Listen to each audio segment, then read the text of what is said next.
శతభిష నక్షత్రం దేనికి అంటే శతభిషక్ అంటే 100 ఔషధములు అని అర్థం. బిషక్ అంటే వైద్యుడు అని అర్థం.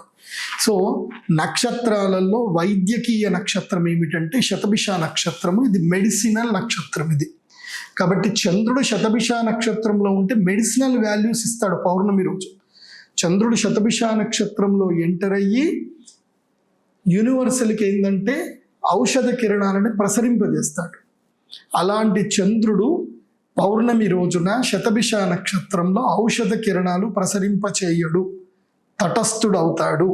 భూమి యొక్క నీడ భూమి మధ్యలోకి వస్తుంది అంటే భూమి నీడ లోపలికి చంద్రుడు ఎంటర్ అవుతాడు. కాబట్టి ఆరోగ్య సమస్యలు వస్తాయి.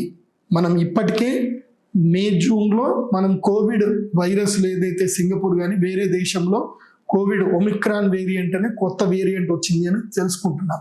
సో ఇలాంటి వైరస్లు ప్రబలిల్లేటువంటి అవకాశం ఉంటుంది.